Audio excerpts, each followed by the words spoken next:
Hello friends, welcome to all. मैं हूं doctor Mohammad Ahmad और आप सभी का मेरे इस यूट्यूब चैनल में बहुत बहुत स्वागत है। दोस्तों, आज की वीडियो फिस्टुला के ही रिगार्डिंग में है। आज मुझे एक पेशेंट की कॉल आई जिन्होंने ये कहा कि सर मैंने ऑपरेशन कराया था और ऑपरेशन के बाद मुझे फिर रिकरेंसेस हो गए फिस्टुला के, यानी वापस से उनको पस फॉर्मिकेशन होने लगा।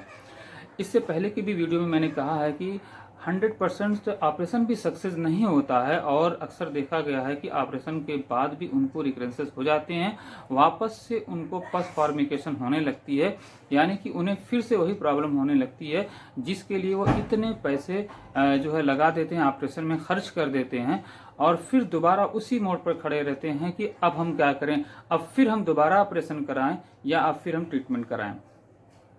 तो मैं उन लोगों से रिक्वेस्ट करूंगा कि भाई, जब मैंने आपको पहले ही एडवाइस किया है और बहुत सारे लोग भी एडवाइस करते हैं कि operation is not the solution और परमानेंट जो सॉल्यूशन समझते हैं कि ऑपरेशन के बाद मिल जाता है, तो ऐसा 100% नहीं होता।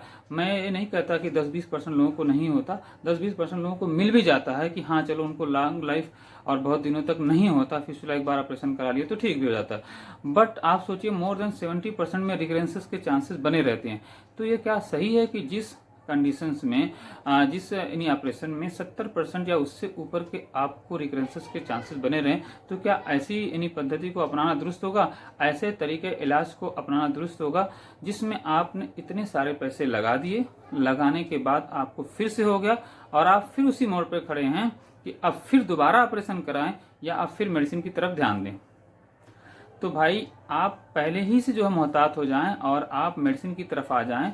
बहुत ही प्यारी मेडिसिन होम्योपैथिक में अवेलेबल हैं जो आपके 50,000 60,000 को रिड्यूस करके आपके कॉस्ट को आप जो 1 से 2 महीने या 3 महीने या मैक्सिमम जो है 3 से 6 महीने तक का भी ट्रीटमेंट करेंगे तो आपको बहुत ही कम खर्च में जो है होम्योपैथी में आपको इसका जो है ट्रीटमेंट मिल जाएगा और वो बिना किसी प्रॉब्लम के। सबसे बड़ी बात यह है कि इसमें तो ना तो आपको बेड रेस्ट करना पड़ेगा, ना आपको हॉस्पिटलाइज होना पड़ेगा और ना ही किसी और तरह की ऑपरेशन या सर्जरी आपके ऊपर की जाएगी। तो आप इस बात को क्यों नहीं समझ रहे हैं? क्यों आप अपने आप को यानी ऑपरेशन के हवाले कर रहे हैं और अपने बॉडी में कट यानी चीड़-फाड़ करवाने पे तुले हुए हैं? मैं आपको सिंपल भाषा में ये कहूँगा कि आप इससे बचें, अभी भी वक्त है। और मैं सबसे पहले ये बताना चाहूँगा, फिस्टुला को आप लोग क्या समझते हैं और इसे किस तरह से देखते हैं? ये है क्या? फिस्टुला जो है एक वर्ड है लैटिन का जिसके मतलब माने होते हैं ट्यूब के, यानी कि दो एक एब नॉर्मल कनेक्शन होता है। सपोज दैट स्किन से रेक्टम के बीच में हो जाए, स्किन से आपके एनल कैनाल के बीच हो जाए, स्किन से और बॉडी किसी पार्ट में हो जाए, यानी एब normal connection of the two organs अगर जिसमें होता है तो समझ लीजिए फिस्टुला है। फिस्टुला का मतलब एक ट्यूब है, एक समझ लीजिए नली की तरह से।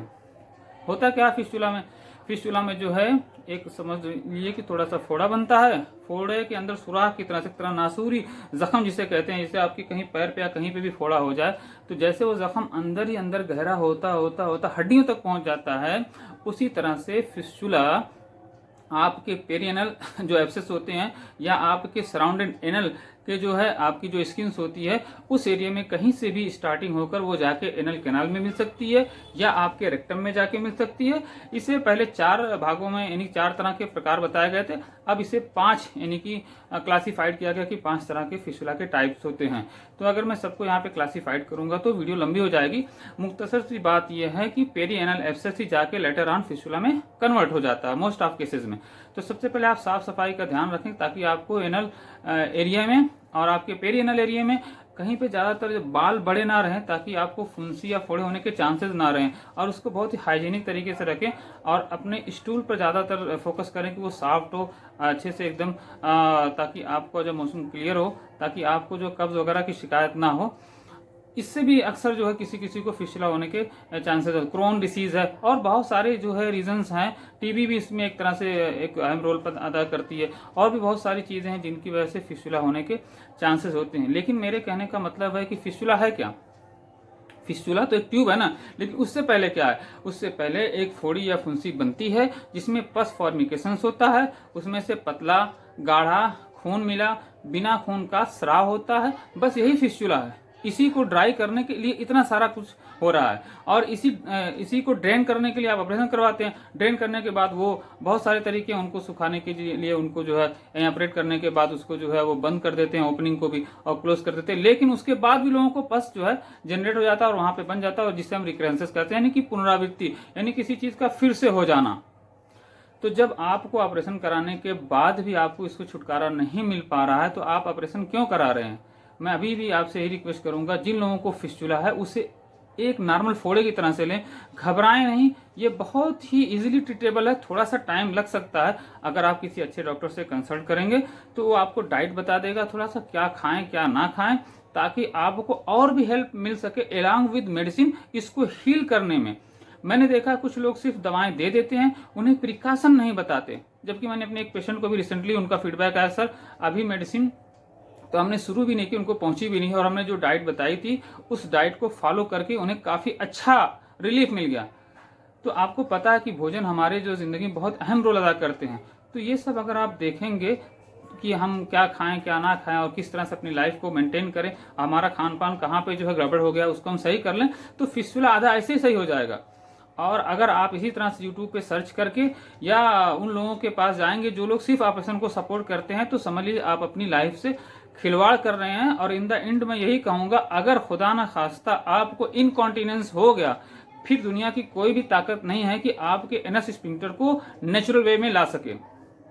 क्योंकि वो बार बार ऑपरेशन, अगर उसके क्लोज एरिया में सपोज दैट अगर हुआ ऑपरेशन एनस के यानी कि क्लोज एनल कैनाल के क्लोज में अगर ऑपरेशन होता है, तो फिर अगर वहां से कुछ यानी कि मांस का टुकड़ा जिसे कह सकते हैं वो कट होता है, या ऐसे कुछ मेंशन किया गया है कि अगर उन्होंने जरा से भी लापरवाही की ऑपरेशन में, तो आपको 110% इनकॉन्टिनेंस की प्रॉब्लम हो जाएगी।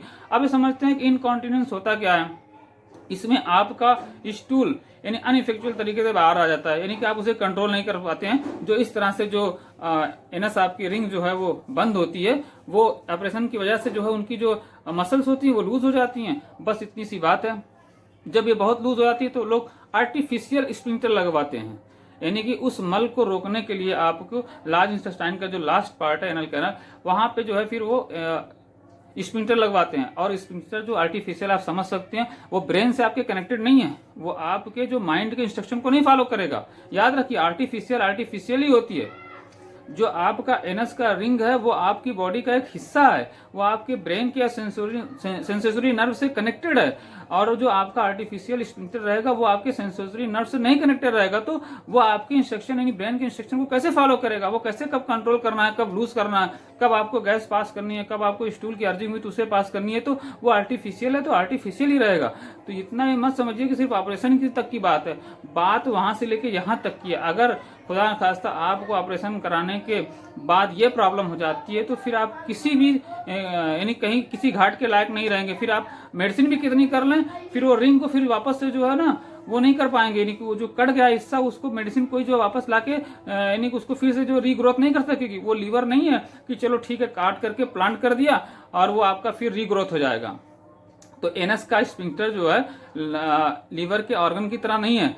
तो इस तरह से आप अपने आप को बचाइए और ऐसी चीज़ों से बचिए, लैक ऑफ नॉलेज से बचिए, मिथ से बचिए। होम्योपैथ में सेलिसिया, हिपरसल्फ, माइस्टिका, कल्केरिया सल्फ, इस तरह से कल्केरिया फास और बहुत सारी ऐसी मेडिसिन हैं जिनका अच्छे तरीके से अच्छी डायग्नोसिस करने के बाद, कॉन्स्टिट्यूशनल मेडिसिन का सिलेक्शन करने के बाद हम उसे बहुत अच्छे से हील कर सकते हैं। लेकिन अगर आप अपनी मर्जी से सिर्फ यूट्यूब देख करके वीडियो का देख करके आप अपनी मेडिसिन का सिलेक्शन करेंगे, तो मैं समझता हूं कि हो सकता है आपको रिजल्ट मिले या ना मिले। इसलिए बेटर है आप अपने वक्त को ना बर्बाद करें, किसी अच्छे डॉक्टर से कंसल्ट करें। और इसका 110% जो है होम्योपैथ में इलाज अवेलेबल है। किसी एक डॉक्टर से नहीं तो दूसरे डॉक्टर से कंसल्ट करें, अच्छे से करें, प्रॉपर उसके साथ कनेक्टेड रहें और कुछ टाइम दें। आप देखेंगे ग्रेजुअली जो है 1 महीने 2 महीने में आपका बहुत अच्छा ठीक हो जाता है। अब मैं बात करता हूँ हमारे जो फिस्टुला के पैक की, तो हमारा फिस्टुला पैक जो है उसका लिंक मैं डिस्क्रिप्शन में दे दूंगा। वहां पे कुछ पेशेंटों के फीडबैक भी आपको मिल जाएंगे। साथ ही जो कुछ वीडियो टेस्टिमोनियल यूट्यूब पे ऑलरेडी हैं, आप वहां जाके देख सकते हैं। कुछ पेशेंटों के नंबर है, उनसे आप डायरेक्ट बात कर सकते हैं। अल्हम्दुलिल्लाह हमारा जो पैक है उससे जो है 1 महीने के अंदर ही आपको 20 to 40% इन बिटवीन जो है रिजल्ट सकता है, ये वैरी करता है पेशेंट टू पेशेंट, इसलिए मैं नहीं कहूँगा कि 100% रिजल्ट मिल जाएगा एक महीने में, नहीं, बिटवीन 20 to 40% एक महीने के अंदर जो है रिजल्ट मिल जाता है हमारे पैक से। और हम 3 महीने का मिनिमम टाइम लेते हैं किसी भी फिस्टुला को ठीक करने में। हो सकता है ये कम या ज़्यादा भी हो सकता है, डिपेंड ऑन फिस्टुला की जो कैनाल कितनी गहरी है, बट ये 100% ट्रीटेबल है और 100% जो है ठीक भी होता है। तो उम्मीद करता हूँ वीडियो थोड़ी लंबी हो गई हो। वीडियो अगर पसंद आई तो इसे लाइक करें, शेयर करें, सब्सक्राइब करें। Thanks for watching, see you in the next video.